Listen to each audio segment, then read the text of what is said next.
Masjid Darussalam Ashari dirahmati oleh Allah. Alhamdulillah, di malam yang mulia ini, di tempat dan majelis yang sangat mulia ini, dan semoga kita dijadikan oleh Allah sebagai hamba-hamba yang mulia di bulan Rajab, di bulan yang mulia juga, dan insya Allah ini juga aktivitas yang yakni mulia, yaitu ta'lim. Nah, pada kesempatan hari ini, Bapak Ibu yang dirahmati oleh Allah, saya akan menyampaikan materi tentang beberapa adab seorang muslim ketika akan bermuamalah atau bertransaksi. Jadi pertama kita memahami dahulu bahwa memperlakukan harta itu harus seimbang, memperlakukan. Jadi dunia akhirat itu adalah sesuatu yang sifatnya tawazun, ya, tawazun itu tidak berat sebelah. Di banyak ayat Allah menyampaikan bahwa Rabbana atina fid dunya hasanah, baru kemudian wa fil akhirati hasanah. Ini artinya bahwa dunia akhirat itu seperti dua mata sisi uang yang kemudian tidak bisa dipisahkan. Bahkan Allah mengajarkan kepada kita, doanya sederhana, Rabbana atina fid dunya. Dan kalimatnya tidak pakai lafaz jalalah, tidak Allahumma, tapi Rabbana. Robba itu kan maknanya sebagai bisa bermakna kalau dalam terjemah Tuhan, ya, Tuhan. Rob itu artinya Tuhan. Tapi maknanya sebenarnya banyak. Pendidik, ya, pemelihara, itu makna Rob, ya, adalah seperti itu. Dan Allah mengajarkannya pakainya Rabbana. Ya, ini menunjukkan bahwa meminta kebaikan di dunia itu juga menjadi sesuatu yang penting dalam agama Islam. Ya. Termasuk ketika misalkan di surat Al-Qasas ayat 77 juga Allah menyampaikan bahwa wabtaghi fima, ya, dan carilah apa yang telah, ya, fima atakallahu dar akhirat, sesuatu yang telah Allah berikan dalam akhirat. Artinya harus mengejar akhirat, ya, berlomba-lomba dalam kebaikan yang sifatnya ukhrawi. Kata Allah begitu.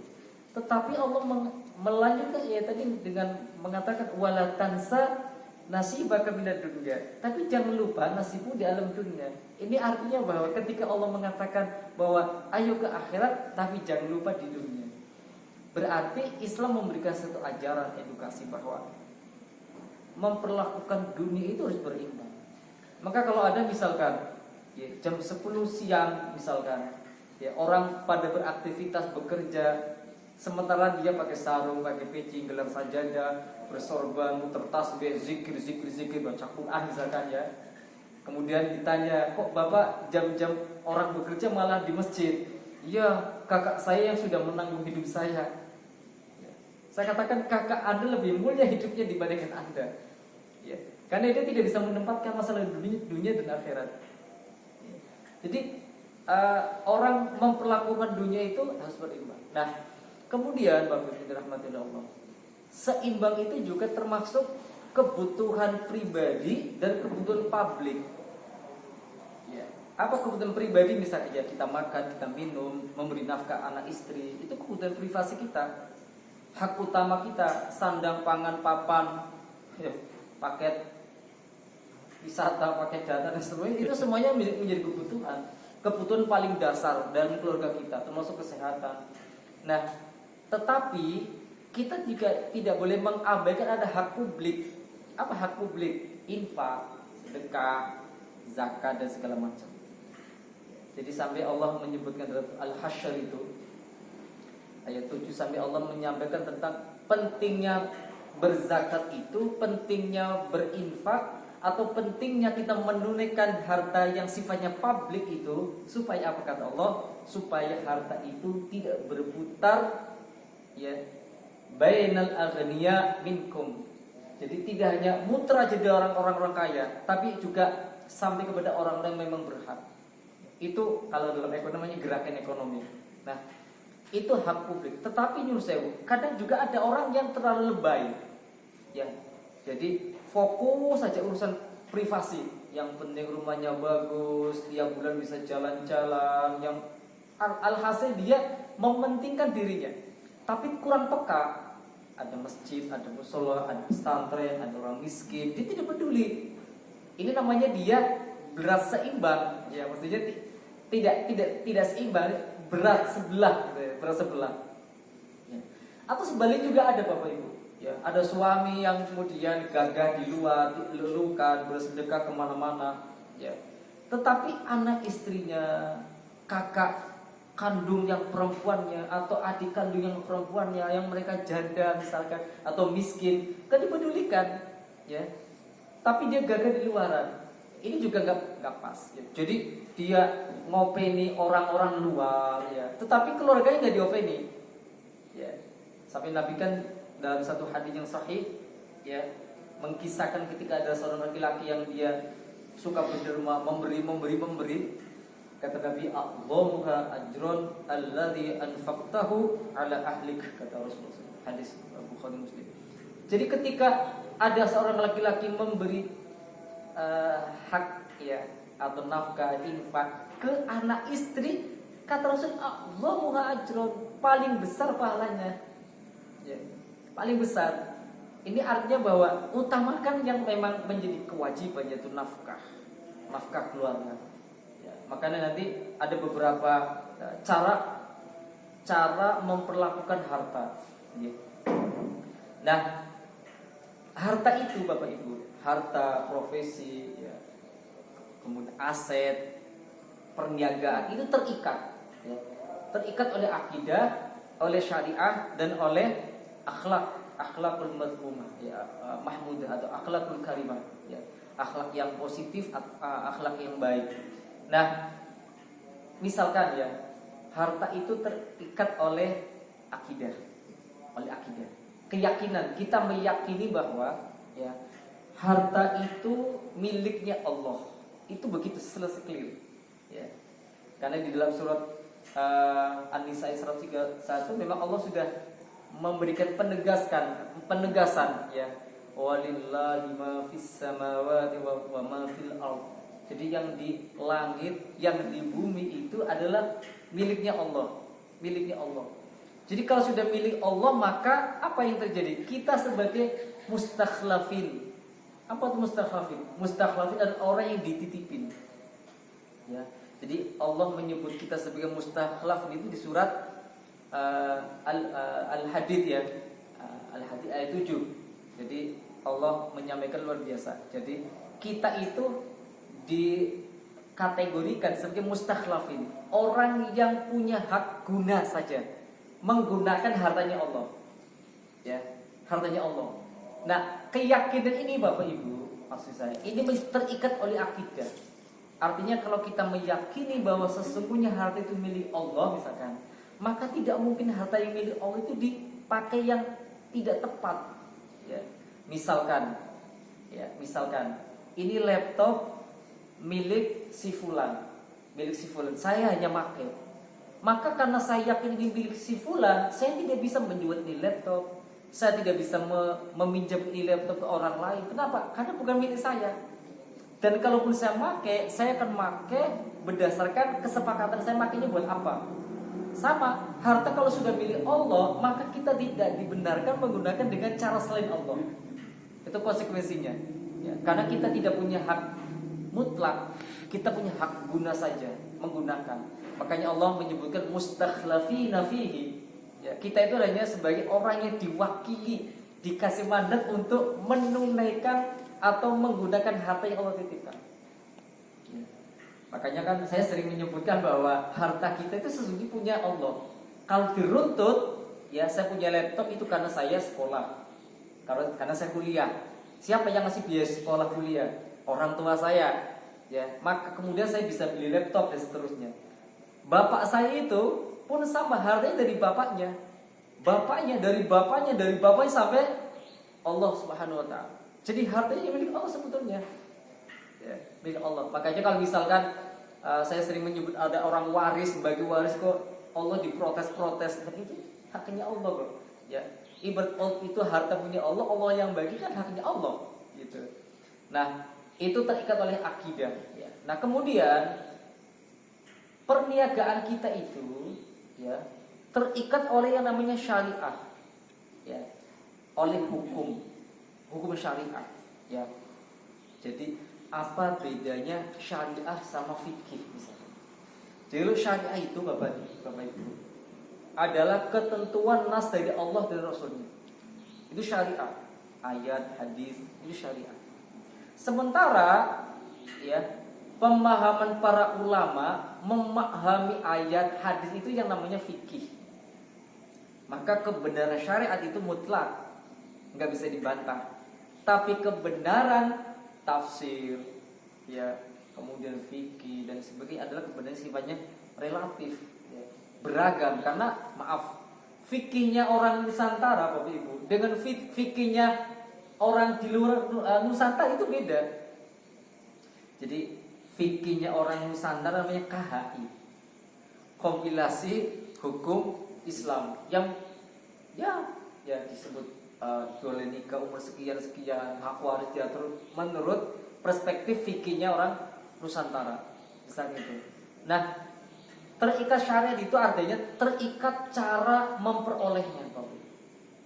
Cara memperolehnya terikat. Makanya dulu di Rasulullah pernah menggambarkan ada seorang laki-laki yang bajunya itu lusuh, rambutnya lusuh, wajahnya kusut, berdebu, tapi dia berdoanya khusyuk. Ya Rob, ya Rob, khusyuk luar biasa. Tapi kata Nabi, bagaimana doanya mustajab? Sementara yang dimakan tidak halal. Bagaimana doanya didengar oleh Allah? Baju yang dipakai dari hasil yang tidak benar. Itu kata Rasul begitu. Maka cara memperoleh harta itu menjadi hal yang sangat penting, terikat oleh syariat. Kemudian cara mengolahnya. Cara mengolah. Cara mengolah itu maksudnya apa? Ya, kalau di surat Al-Furqan ayat 67 itu Allah memberikan gambaran bagaimana cara mengolah harta. Ya, tidak boleh pelit, tidak boleh belobor. Pelit itu tidak baik, belobor juga kurang baik atau tidak mendidik. Ya. Jadi sedang-sedang. Ya, kata Allah itu walladzina idza anfaqu yusrifu lam yakturu, ya. Jadi kata Allah itu orang yang baik itu ya dia tidak berlebihan tapi juga tidak pelit, ya.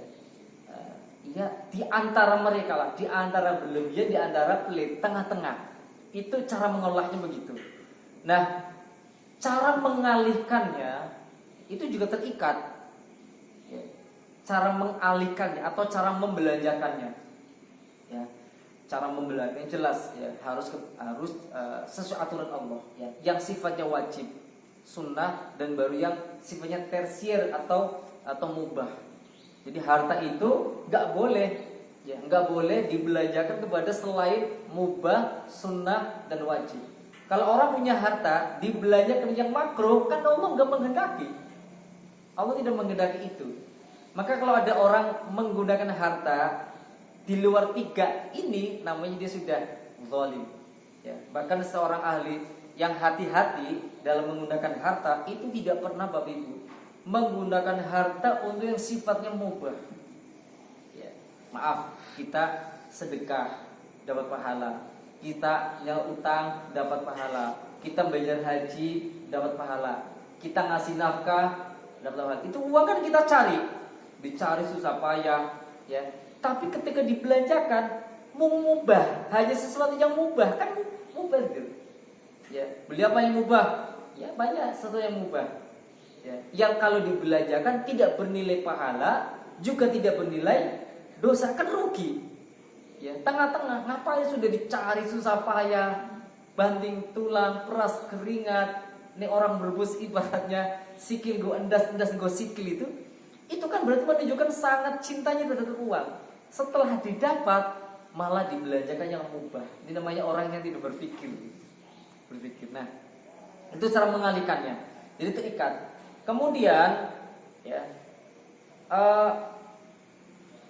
bicara mengalihkan atau membelanjakan harta itu pintunya banyak. ya ada sodako, ada nafkah, ada wakaf, ada zakat, ada infak, ya, ada hibah, ada wasiat. Nanti kalau memang dia tidak berwasiat, tidak hibah, tidak zakat, tidak macam-macam, maka pintu terakhir apa yang namanya waris. Ya, jadi orang sudah mati baru dibagi-bagi, ya, baru dibagi. Ya, makanya orang memberikan membelanjakan harta, ya, itu yang dimaksud terikat adalah tidak boleh membelanjakan harta kepada sesuatu yang memang Allah tidak ridho. Nah, itu adanya begitu. Nah, sekarang terikat oleh akhlak. Ya.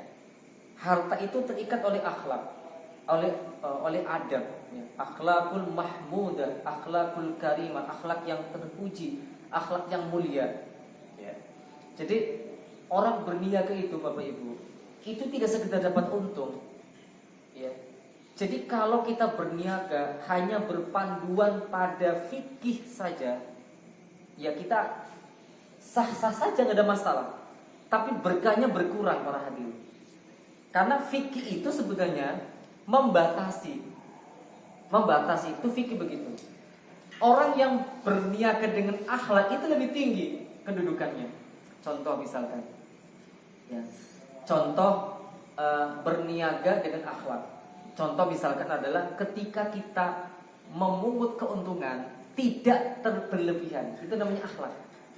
Dalam fikih Bapak Ibu, mengambil keuntungan itu nggak ada ketentuan batas maksimal minimum, nggak ada, ya.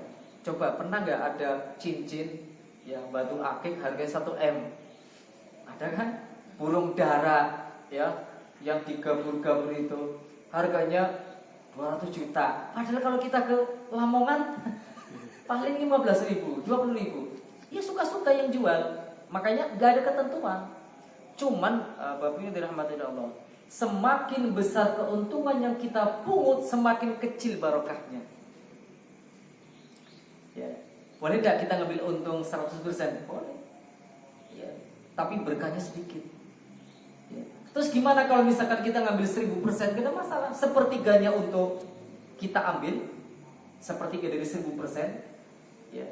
Sepertiganya lagi kemudian dimasukkan ke investasi, ke modal bisnis kita atau pernikahan kita. Sepertiganya kemana? Haknya Allah. Ya, bisa untuk sedekah, wakaf dan macam-macam. Itu haknya Allah.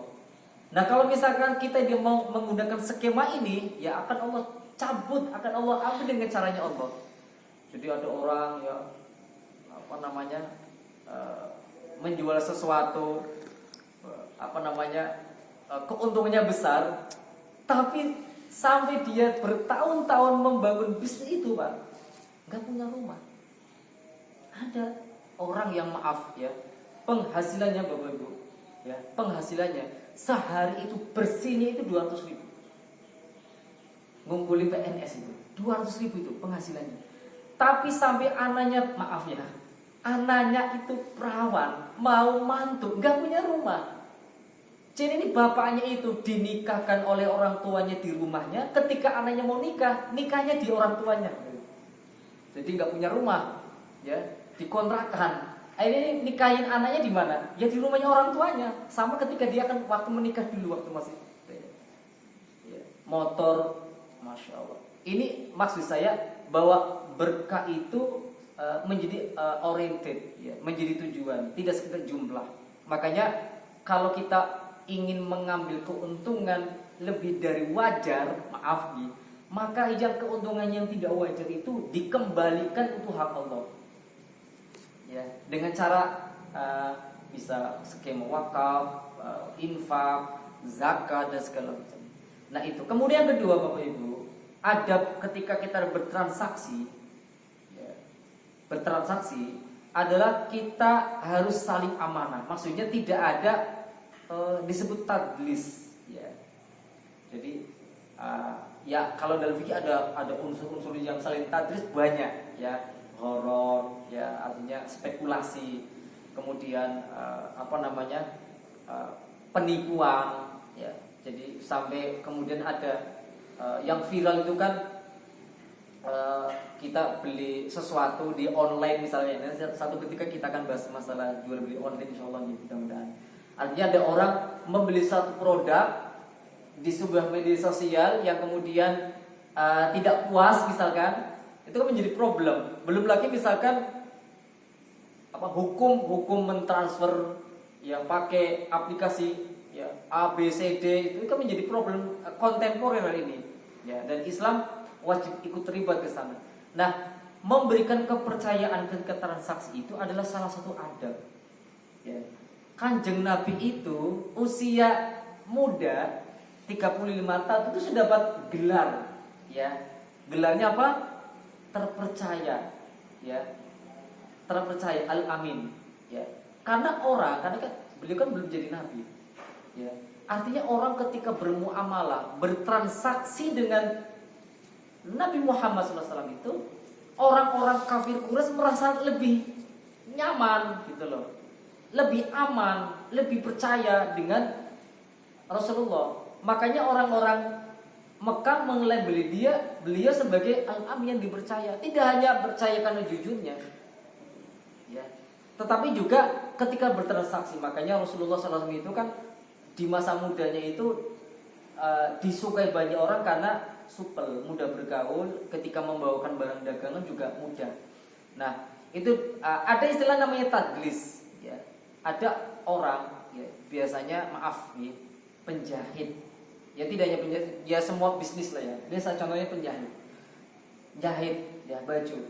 Berapa hari, Pak? Ya ini 1 pekan. Nanti 1 pekan didatengin, nanti Pak nunggu 2 hari. Datangi lagi, nanti Pak, nanti. Itu namanya tadlis dari aspek timing, dari aspek waktu ya. Dia bilangnya 10 hari tapi lebih dari 10 hari. Itu namanya tadlis. Kecuali kita itu memperkirakan kira-kira sekian. Nah, biasanya sekian gitu ya. Kalau memang meleset itu kan ada faktor, ada uzur ya. Tapi kan ada orang memang nunda-nunda dari aspek waktu ya. Contoh di catering ya, catering untuk acara rapat. Catering dipesan jam 8 pagi harus sudah standby di meja resepsionis. Tapi datangnya jam 10 siang. Itu namanya tadlis. Atau dari aspek kuantitas